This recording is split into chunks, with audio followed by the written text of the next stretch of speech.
నమస్కారం శ్రీధర్. నమస్తే అండి. ఇంగ్లీష్లో కనుక వీక్ అయితే గవర్నమెంట్ ఎగ్జామ్లో ఫెయిల్ అవుతామా? అంటే ప్రతి ఒక్కరికి ఆ భయం ఉంటుంది.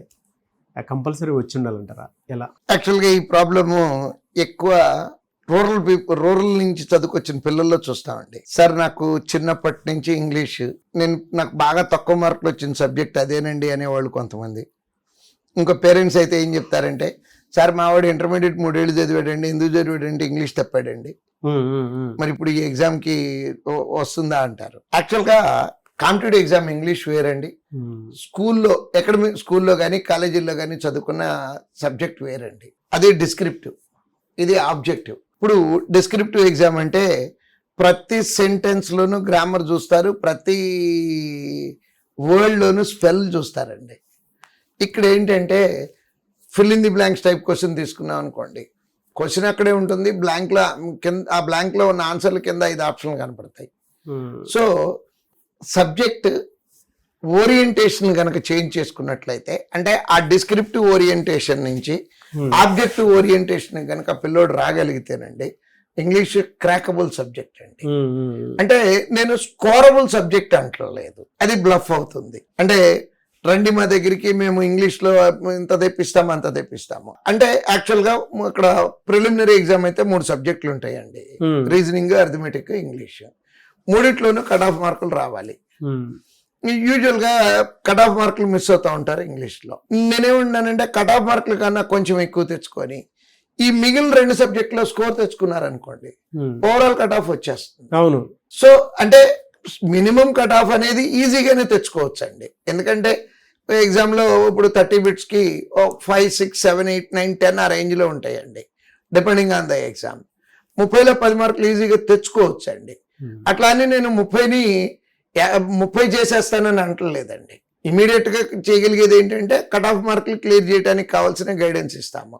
ఆ గైడెన్స్ ఏంటంటే పిల్లలు నేను చెప్పే సజెషన్ ఏంటంటే న్యూస్ పేపర్ చదవాలండి. ఇంగ్లీష్ న్యూస్ పేపర్ తీసుకొని దాంట్లో ఏం జరిగిందో అర్థం కాకపోయినా ఈజ్ అనుకుంటూ అనుకుంటూ ఇబ్బంది పడుతూ చదివినా సరే ఒక ఫ్లోలో చదవటం రావాలండి. మీనింగ్ అర్థం కావక్కర్లేదు. ఫస్ట్ స్టేజ్లో ఆ ఫ్లోలో అలా సెంటెన్స్ చదువుకెళ్ళగలిగితే సరిపోతుంది. నెక్స్ట్ అలా చదవగలిగినప్పుడు కొద్దిగా మీనింగ్ అర్థం చేసుకోవటం. నెక్స్ట్ దాన్ని యాక్చువల్గా ఇప్పుడు మన ఇద్దరమే కలిసి ప్రిపేర్ అవుతున్నాం అనుకోండి, ఒకే న్యూస్ పేపర్ కొనుక్కొని ఒక పారాగ్రాఫ్ చదివి దాంట్లో నాకేం అర్థమైందో మీకు చెప్పటం, మీకేం అర్థమైందో నాకు చెప్పటం. ఇప్పుడు మనం ఫర్ ఎగ్జాంపుల్ మీకు తమిళ్ రాదు, నాకు తమిళ్ రాదు అనుకుందాం. తమిళ్ సినిమా చూసామనుకోండి, ఎవడు హీరోనో అర్థమవుతుంది, ఎవడు విలనో అర్థమవుతుంది, నెక్స్ట్ టోటల్గా స్టోరీ అర్థమవుతుందండి. డైలాగ్ టు డైలాగ్ అర్థం కాకపోవచ్చు, అంటే ఇది ఫలానా కాన్సెప్ట్ మీద తీసిన సినిమా అని అర్థమవుతుంది కదండి. జస్ట్ లైక్ దట్ ఆ ఓవరాల్గా ఆ పారాగ్రాఫ్లో ఆదర్ ఏం చెప్పాలనుకుంటున్నాడు, sentence by sentence, word by word, vocabulary ఇవన్నీ అవసరం ఏం లేదండి. మళ్ళీ చెప్తున్నాను, ఇక్కడ ఉన్న ఇంగ్లీష్ రాకెట్ సైన్స్ కాదండి, సింపుల్ ఇంగ్లీష్. పారాగ్రాఫ్ ఉంది, క్వశ్చన్ అక్కడే ఉంది, ఆన్సర్ అక్కడే ఉంది, కొంచెం జాగ్రత్తగా ఎత్తుక్కోవాలి, ప్రాక్టీస్ చేయాలండి. దాంట్లో భయపడుతూ ఏ పని చేసినా సక్సెస్ అవ్వలేము. పిల్లల దగ్గర నేను రెగ్యులర్గా అబ్జర్వ్ సార్ నాకు ఇంగ్లీష్ రావట్లేదండి. ఆడు మొదలు పెట్టేటప్పుడే నాకు చేత కాదనుకొని మొదలు పెడితే ఎలా సక్సెస్ అవుతుందండి? ప్రయత్నం చేద్దాము. అంటే మొదలు పెట్టేటప్పుడే ఎస్ నేను ఇంగ్లీష్, అది అవ్వదండి. మొదలు పెట్టేటప్పుడు ఎస్ రీజనింగ్, అర్థమెటిక్ ఫుల్ వచ్చేస్తున్నాయి మనకి. అవును. ఇంగ్లీష్లో కట్ ఆఫ్లు రీచ్ అయితే సరిపోతుంది, కట్ ఆఫ్ వస్తుంది, ఇంకో 2 మార్కులు గ్రాడ్యువల్గా అలా పెంచుకెళ్ళొచ్చండి. బట్ దానికి చేయాల్సింది, నేను చదువుకున్నప్పుడు నేను చేసింది చెప్తా అండి. ఎక్కువ fill in the blanks question కనీసం 10 ఉంటాయండి ఎగ్జామ్లో. క్వశ్చన్ అట్లా పెట్టుకొని ఫస్ట్ది అక్కడ పెట్టి చదువుతా, అంటే ఫస్ట్ బ్లాంక్ కింద ఉన్నటువంటి ఆన్సర్లో ఫస్ట్ది అక్కడ పెట్టి చదువుతాం. యూజువల్గా కింద ఉన్న 5 ఎవరికైనా సరే 2 కాదనిపిస్తుందండి, 3 మీద డౌట్ వస్తుంది. అలా డౌట్ వచ్చినప్పుడు అక్కడ ఆన్సర్ ఏముందో చూసుకొని ఆన్సర్ పెట్టి చదివి దాన్ని అంటే మెమరైజ్ చేయటం అండి.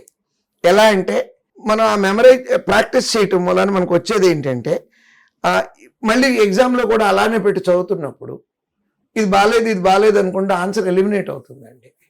ఇంగ్లీష్లో చేయాల్సింది సెలక్షన్ కాదండి, ఎలిమినేషన్. 5 ఆప్షన్లు ఉన్నాయి, ఇది కాదు, ఇది కాదు, ఇది కాదు, ఇది కాదు, మిగిలిన 5ది ఆన్సర్ అండి. ఆ ఎలిమినేషన్ ప్రాసెస్ కనుక అలవాటు చేసుకోగలిగితే ఇంగ్లీష్లో కూడా నేను మళ్ళీ చెప్తున్నాను, అద్భుతాలు జరుగుతాయని నేను అంటలేదండి. 30కి 30 వచ్చేటట్టు చేస్తాము, నేను ఇంగ్లీష్ టీచర్ని చేస్తాము, సబ్జెక్ట్ నేర్పుతాం అంటలేదండి. ఎగ్జామ్లో త్రూ అవటానికి కావాల్సిన మార్గం నేర్పుతాం అంటున్నాను. ఆ భయము మొదలు పెట్టేటప్పుడే ప్రీ డిటర్మిన్డ్ మైండ్ అంటామండి, అంటే పిచ్చి గీతలు గీసుకోవటం, నాకు ఇది రాదు, ఆ ఒక్కటి కనుక తీసేయగలిగితే ఈవెన్ ఇంగ్లీష్లో కూడా రీజనబుల్లీ గుడ్ స్కోర్ సంపాదించవచ్చండి. నాకైతే మీరు అలా చెప్తుంటే ఎంత చక్కగా అనిపిస్తుందో, అసలు పిల్లలకి ఓకే ఇది నిజమే కదా అన్న భావన అయితే ఖచ్చితంగా వస్తుందండి. Thank you sir, thank you so much Sridhar sir. చూసారు కదండి వీడియో. ఈ వీడియోపై మీ అభిప్రాయం కమెంట్ బాక్స్లో పోస్ట్ చేయండి. ముఖ్యంగా మీరు కనుక శ్రీధర్ సార్ దగ్గర నుంచి మీకుండేటువంటి డౌట్స్ ఏవైతే ఉన్నాయో వాటిని అన్నింటినీ వీడియో రూపంలో కనుక మీరు చూడాలి అనుకున్నటువంటి వాళ్ళు, అంటే ఈ సిరీస్లో భాగంగానే చూడాలి అనుకున్నటువంటి వాళ్ళు కింద కామెంట్ బాక్స్లో మీ ఒపీనియన్ ఏదున్నా సరే షేర్ చేయండి.